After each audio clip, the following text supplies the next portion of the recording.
Ayun, guys! John Vic Remulla ipapaaresto ni Harry Roque. Nabaliktad. Si John Vic ngayon ang aarestuhin. Subukan mo raw tumungtong ng Austria, ipapahuli ka ni Harry Roque. Nabaliktad na po talaga. Eto kasi si John Vic may pa red notice pa eh. Walang iniwan doon sa kapatid niya eh, no? Like brother. Meron ba nun? Meron ba nun? Eto kasi si John Vic, non-achiever. Wala kasing ginagawa eh. Mga pinagloloko lang ang taong bayan. Kaya ito, puro press release, hanggang ganun lang. Kaya itong si Trillanes, nagkaka-interest tuloy sa pwesto ni John Vic.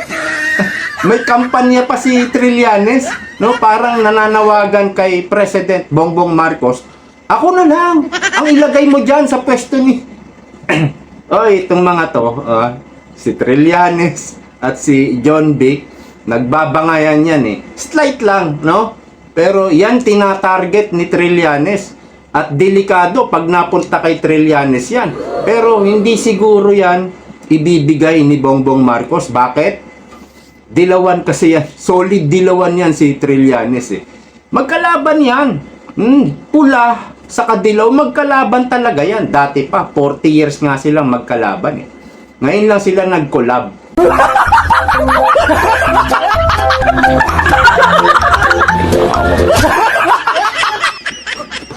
para pabagsakin ang mga Duterte.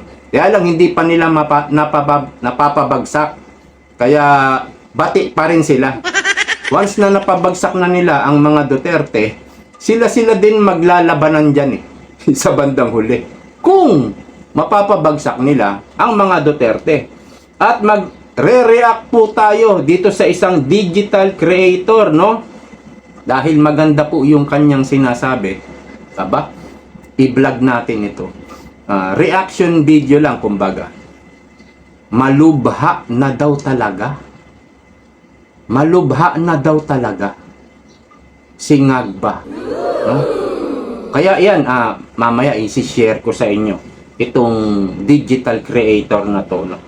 At meron tayong good news sa diesel, gasolina, petroleum products, na mayroon daw o magkakaroon daw ng big time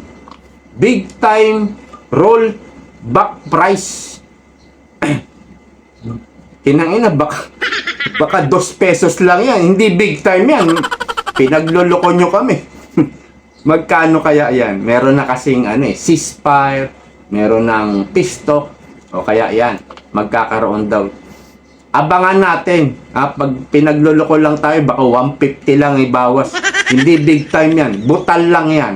No? At iba pang mga isyong panglipunan ang ating pag-uusapan. Pero bago yan, pindot mo na like, subscribe, comment, and share. No?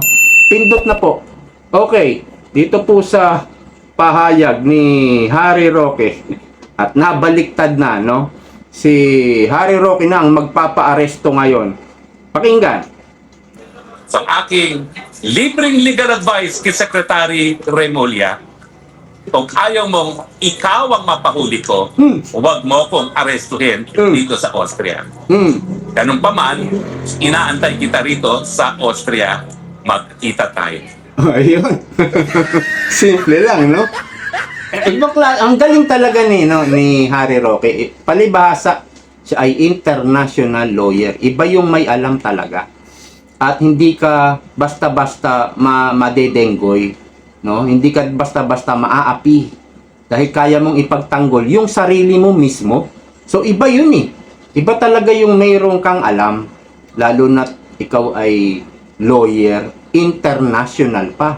No? Talagang hindi ka basta-basta. Kumbaga, kaya mo talagang ipagtanggol yung sarili mo. Tuloy nga natin. Magandang araw po sa inyo. Well, kahapon po ay sinagot ko na kung po pwede ba akong maaresto sa bisa lamang ng red notice ng Interpol. Sinabi ko po na ang patakaran ng Europa, ng buong EU, na hindi dapat dinalagay sa red notice ang mga asylum seekers. Pangalawa, hindi po warrant of arrest sa Europe ang red notice. Kailangan dadaan po yan sa lokal na hukuman at magkakaroon ng formal na prosesong extradition.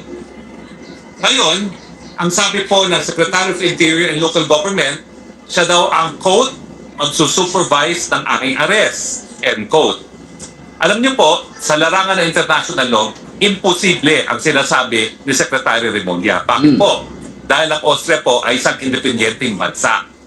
Now, ang jurisdiction po, ay ang definition niyan, yung kapangyarihan na maglitis ng lahat ng lumalabag sa batas at magparusa. No? Meron ding jurisdiction na pagpe-prescribe o magsasabi kung paano ang aksyon. Yan po yung tinatawag na legislative. So, dalawa po yan. No? Legislative at saka judicial. Now, ang jurisdiction po ay kabahagi ng pagiging soberenya. Ang soberenya at jurisdiction, seloso po yan. Isa lamang estado ang pupwede na magkaroon ng soberenya at jurisdiction sa isang teritoryo. Kaya nga po, patuloy tayong nagpoprotesta sa pagpipilit ng ICC na magkaroon ng jurisdiction kay Tatay Digong dahil since hindi na tayo miyembro ng ICC, lahat ng krimen na di umanong nangyari sa Pilipinas, dapat sa Pilipinas lang litisin. Okay. Ibig sabihin, Nuggets naman natin yung gustong ipaliwanag ni Harry Roque. Dahil nga nag-press release si John Dick, red notice daw, red notice, meron na raw. At sasama pa yata siya na siya yung mamumuno mismo sa pag-aresto ni Harry Roque. No, so niribat yan ni Harry Roque, John Dick, hindi mo raw yan pwedeng gawin, no? Ibig lang sabihin ni John Dick, ay ni Harry Roque, siya ay asylum seeker doon. At kapag ikaw ay nakapag-apply na bilang asylum seeker, ikaw ay pinoprotektahan na ng bansa na pinag-applyan mo. Kahit pinaprocess pa lang yung application mo. At yung red notice, kung meron nga, pero itong red notice, according kay Harry Roque sa isang video niya, chinek niya sa government ng Austria. Chinek niya, wala daw red notice. Ano ibig sabihin nito? Press release lang ni John Dick. Ngayon, kung meron mang red notice, sabi niya, dadaan pa ito sa local court ng Austria. Yan po ang process. So, matagal pa yan, no? Para mag-grant, no?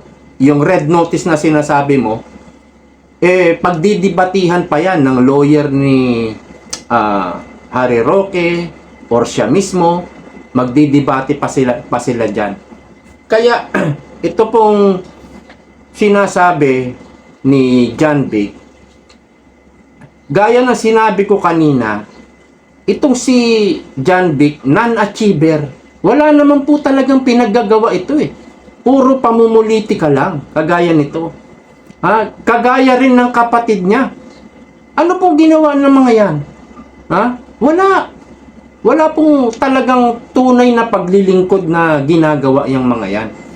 Eto si John Dick, ngayon lang ako nakakita na ang sabi niya, muntik na naming mahuli si Atong Ang.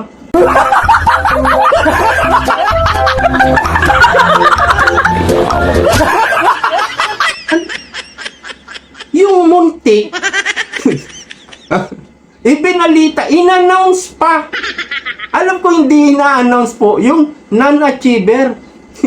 Diba pag wala ka namang na-achieve, bakit mo pa ibabalita? Ba't mo pa sasabihin? Halimbawa, yung mga snatcher, hold-upper ba yun sa Maynila? Di ba nahuli yun? At hinarap ngayon ni Mayor, ni Yorme Isko Moreno. Nahuli na, kaya iniharap na. Ganon sana. Pero yung sasabihin ni Yorme, muntik na naming nahuli yung snatcher na nag-viral sa video. Katawa-tawa, no? Bakit? Wala kasi siyang may press release, si John Dick. Parang kailangan niyang sumabay sa newsfeed. Kailangan araw-araw nasa newsfeed siya. Ito kasi yung may mga ambisyon eh. Hindi po pwedeng para si Chris Aquino dati. Laging laman ng balita. 'Di ba? Mayroong bansag sa kanya. Nakalimutan ko na yung bansag sa kanya. Ganun lang po ang ginagawa ng mga nakaupo sa ahensya ng gobyerno sa atin. Puro pamumulitika. Kaya kahit non-achieve, wala namang achievement, ibinabalita pa rin niya para lang may yung pangalan niya pagkwentuhan, para lang kahit wala naman. Tas mag-iimbento siya ngayon ng red notice kuno. Nung binerify ni Roque, wala naman daw. Walang red notice. At sabi nga, dadaan pa yan sa local court. Kasi, kaya siguro siya nagngangangaw dyan tungkol kay Harry Roque sa mga fugitive. Eto po. Eto si Maraming Trillian. pwedeng gawin. Wait lang. Hintay. Eto na. Maraming pwedeng gawin ang DILG para mahanap at mapanagot ang hindi lang si Bato, no, kundi masyado na maraming fugitive na prominente na talagang hinahanap ng gobyerno.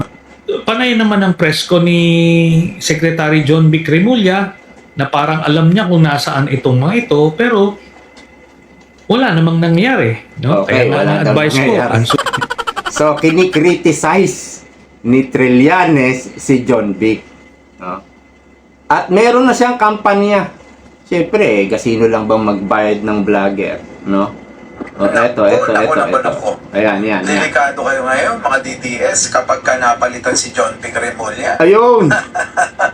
Mukhang ipapalit daw si Senator Trillanes, Ayun! So, siyempre, bigay siya sa vlogger para yung kampanya niya baka makarating kay Bongbong Marcos, i-appoint siya bilang secretary ng DILG. Yun yung pinupuntirya niya. Kaya kinikriticize niya si John Vic Remulla. Ngayon, si John Vic naman, napipressure. Pucha, baka mapalitan nga ako, no? Kailangan kong mag-press release. Kahit wala namang red notice, binabalita niya. Kahit hindi nahuli si Atong Ang, binabalita. Hindi ba ganyan na lang po ang nangyayari sa gobyerno ni Marcos? Pinagluloko na lang tayo, ginagago na lang tayo ng mga ito. Pero kung tutuusin sa totoong buhay, mga non-achiever po sila. Parang si Boying Remulla lang. Ombudsman siya ngayon, no? Ombudsman. Ang dami pong nagnakaw na mga congressman. No? Ganon din si John Vic. DILG ka, under mo yung intelligence ng PNP, NBI, kung hindi ako nagkakamali, no? Correct me if I'm wrong. Itong mga intelligence saka NBI, mga investigator yan eh. Kahit nga sabi ni Sara, huwag ka nang magtayo ng komisyon, kagaya ng ICI. Hindi mo na kailangan yan. Kumpleto ang gobyerno. DOJ, DILG, NBI, may intelligence ang PNP. Pwede na yan lang ang magtrabaho. Di ba? Para maimbestigahan mo ang korupsyon sa flood control. Kaya lang, lahat po sila magnanakaw. Kaya nagsabwatan na po sila ngayon. Kaya walang mapanagot talaga na mga wala talaga tayong mapapala sa ngayon dito sa pamumuno ni Bongbong Marcos. At ito, yung mga press release ni John Vic, yan po ay parang labanan lang ng Trillanes versus John Vic. Ganyan lang po ang nangyayari. Kaya nagsasalita din si John Vic. Okay, dito na po tayo sa isang digital creator kung saan, naku po, malubha na raw talaga. Malubha na si Ibangag. Meron kasi siyang information, ano? Ang pangalan niya si Michael Peacock ba yun? Siguro napapanood nyo. So, pakinggan natin. Hoy, ano na, Ate Claire? Kahit ano-ano naman pinagsasabi mo para pagtakpan yung amo mo. Ang sabi kasi ni Auntie Claire, as of April 10, 2026, nakarating na daw si BBM kasama ang unang ginang na si Lisa sa New York. O, yan po yung pinapalabas na fake news me. So, ingat po kayo mga vlogger. Dahil 5 weeks ago pa pala ito. Pero inilalabas po ito ng mga troll ni Bongbong Marcos na parang ngayon lang o parang inulit. No? Kaya, ito pong fake news me. Ingat po kayo dyan, ano? Okay, tuloy. Dahil daw sa, ano yun, UN Security Council meeting, magkakalam ko, last month pa sila nag-attend ng ganyang meeting, Security Council meeting, Yun nga. sa New York, last March. Ganun nga. Nakauwi na agad sila ng Pilipinas a few days after. Short trip lang yun, a working visit, working trip, something. So, yun ang sabi ni Auntie Claire. Oh. Tapos, may nakita akong news channel na FB page nila na nag-post sila ng video ni BBM na nasa Palawan, si BBM. Nag-video siya na nag-shikran-shikran pa sa mga tao doon, sa mga parents, sa mga anak, ganyan. Tapos nag-visit siya sa mga housing something. Binibisita daw niya yung mga housing project something. So mga tao naman doon comments, very proud, na ano daw, na working pa din, ganyan-ganyan, binisita ang mga project, Pero sabi natin Claire, nasa New York daw ang Pangulo. At sinabi pa talaga ng page na yon, ng news channel na page na yon, April 10 mismo to 2026. Ang sabi. So, paano nangyari yun?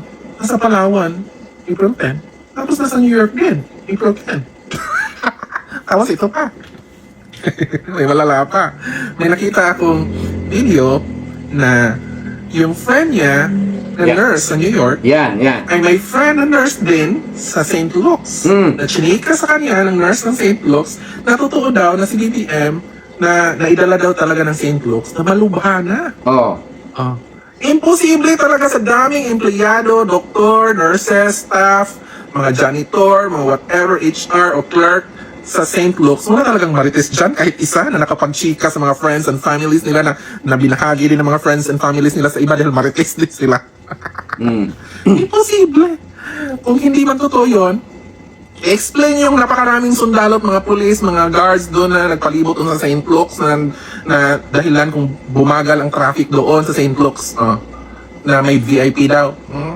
Wala namang simpleng tao na ganun kadami ang guards, police, sundalo. Okay. Tapos, Putulin na natin, ano. So, dito po pasok ngayon yung sagot ni VP Sara na good luck. Siyempre, alam siguro ni VP Sara na lumalala, malubha na talaga si Bangag. Marami na rin ang nagtatanong kay Senator Amy Marcos. Marami nang nagme-message sa kanyang Facebook, marami nang nagtatag. Tinatag po si Amy ng ibang mga netizen at nagtatanong na imposibleng wala kang alam kung ano ang tunay na kalagayan ng sakit ni Bangag. So talagang mayroon talaga, no? So malinaw na 'yon, mayroon talagang sakit. Mayroon talaga. Ang gusto lang malaman ano na yung tunay na kalagayan ng sakit ni BBM. Maghihinala ka talaga. May mga ganitong mga mga AI, tapos yung mga video, luma na, yung throwback yung pinapalabas, yung iba naman na recorded video, ang hinahanap yung live. Yung live talaga. Hindi nila binibigay sa taong bayan. Yan ang hinahanap na dapat nilang ibigay. Pero wala Kaya, pero ang naiisip ko, parang hindi pa naman mamamatay. Parang hindi pa naman. Yun yung paniwala ko. Kasi kung malapit nang mamatay, ito pakinggan nyo. Kung malapit na mamatay, dadalian nila, bibilisan nila yung impeachment ni VP Sara sa House of Representatives. Ita-transfer na dapat yan nila sa Senado. Kasi kapag malapit na, talagang malubha na, bilisan nyo na sa House of Representatives. Impeach nyo na si VP para matransfer na sa Senado at gagawan natin ng paraan. Kailangan ma-impeach. Ha? Bago pa man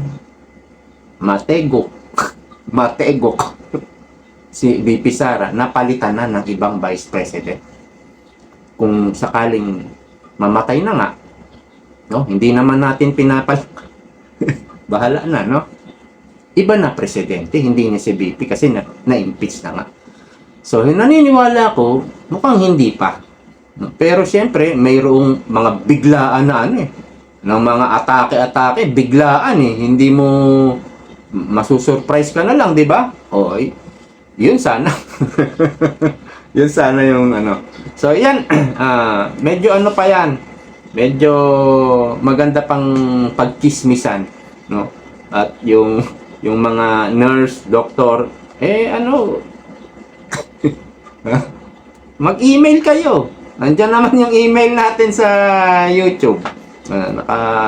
Nandiyan naman sa email nyo naman, no? Bigyan nyo kami ng ng tip, kumbaga, no? So yan, sabi ng isang digital creator, merong isang ang tawag na to, nurse ba to, doktor sa St. Luke's. At itong taga St. Luke's may kaibigan sa Amerika, kinwento na nagtatrabaho rin sa health. Yung taga New York, kinwento. At yung taga New York, nagkwento rin. No? Pero syempre, hindi nila kinikwento in public. Hindi nila ipinopost. No? Ganyan talaga. Malalaman at malalaman yan. Hindi pwedeng maisikreto yan. Okay, dito naman po sa rollback ng diesel, gasolina, at siguro sa tangke ng gasol. Sana mabawasan din yan. Pakinggan lang natin, maikli lang to. Lumaki pa ang posibleng rollback sa presyo ng diesel at gasolina sa susunod na linggo, batay sa 5 araw na trading ng langis sa world market. May dumating pa na dagdag na supply ng diesel na binili ng gobyerno. Nakatutok si Bernadette Reyes. Nasa Pakistan na ang mga kinatawan ng Amerika at Iran para sa peace talks, Yon. kasunod ng inanunsyong ceasefire nitong Martes Yon. oras sa Amerika. Mabilis na bumaba ang presyo ng crudo sa world market, kasunod ng pansamantalang tigil-hidwaan at pagbubukas ng Iran sa Strait of Hormuz na pangunahing daanan ng supply ng petrolyo mula Middle East. At sabi ng Department of Energy, tiyak na ang rollback sa susunod na linggo base sa magandang indikasyon ng trading ng langis sa world market. Okay. So, yun po ang naging basihan. Yung ba talaga? Yung digmaan ba talaga? Doon ba bumabase ang world market? Kung mukhang yun ang binalita, mukhang ganun po talaga ang nangyayari. Kaya lang, meron po kasing mga pahayag yung iba na nung kinuha naman nila yung langis, mura nilang kinuha, biglang nagkaroon ng gera at nagtaas yung presyo ng world market. Yung mura nila na nakuha na langis, ibebenta ngayon nila ng batay sa world market. So, tubong lugaw talaga sila. Ang problema nga natin, kapag yung mahal daw yung pagkakuha nila, no? Mahal yung pagkakabili nila, at bumagsak naman ng presyo sa world market, nagbabagsak din daw sila ng presyo. Ano yung kahit palugi? Siyempre, hindi magpapalugi. Ang nangyayari, big time sila ng price hike na 10 pesos. Pagdating sa rollback, piso-piso lang. So, luging-lugi talaga. Siyempre, hindi rin magpapalugi itong mga, ang yayaman na nila, di ba? Ang dami na nilang pera at mga property sa iba't ibang bansa. Mga assets, mga business. Kaya lang parang andun pa rin yung kasakiman, no? Yan talaga siguro ang sanhi, no? ng kasamaan. Pera. Pera po talaga. At dito naman po sa pahayag ni Congressman Libiste, parang hindi po ako sang-ayon ng kaunti, no? Dahil nag-guest po siya nila ng Banateros at tinanong. Eto, magpapahayag lang po ako ng sarili kong opinion. Tinanong kasi si Congressman Libiste tungkol po sa malaking gastos ng mga politiko pagdating sa eleksyon. So, paano yan? Ano bang tawag nito? Paano mo lalabanan yan? Paano mawawala yan? No, sabi ni Congressman Libiste, kailangan palitan ng sistema. Sa madalit sabi, ganon. Papalitan ng sistema. Ang sa akin po, para mawala yan, ano? Halimbawa, itong si Congressman na Buaya, gumastos ng 1 billion sa isang eleksyon para lang siya manalo, para masiguro niya yung kanyang panalo. Gumastos siya ng 1 billion. Malaki po yun, no? Ngayon, kung ang leader, ang nasa taas ay hindi kurap at lumalaban sa kurap, no? Hanggang baba yan, malilimitahan ang korupsyon niyan. Dadamay na sila dyan, mga congressman.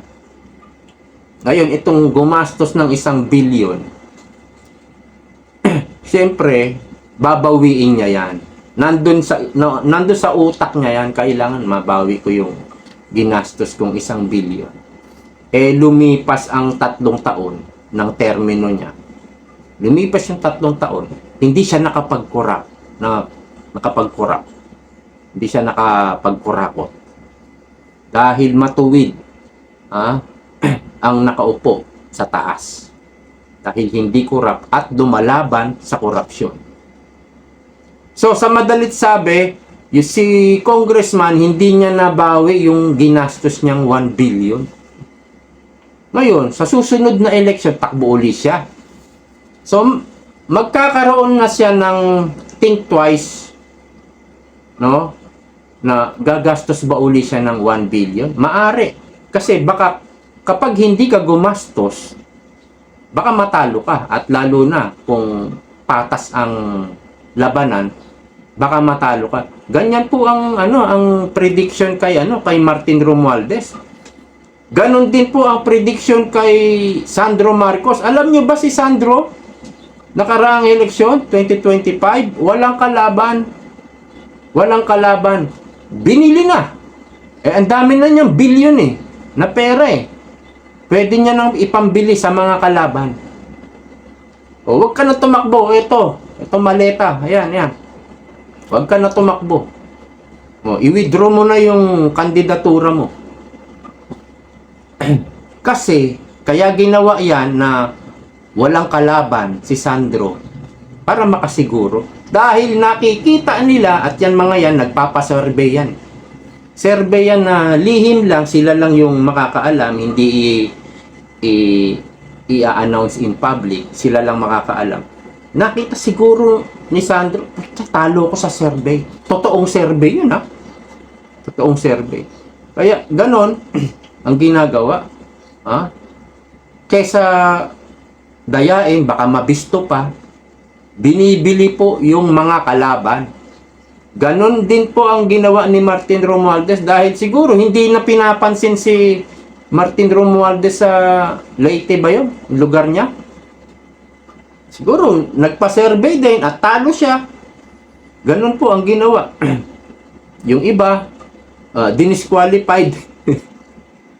Malakas kaya ganon naman ang ginawa ni Martin Romualdez. So, kung ikaw, napunta tuloy tayo doon. Kung ikaw, gumastos ka ng billion at hindi mo nabawi at darating na naman ang eleksyon, pwede kang gumastos uli. Mapipilitan ka kasi kung patas ang labanan, baka may tulog ka. Gastos ka na naman ng 1 billion.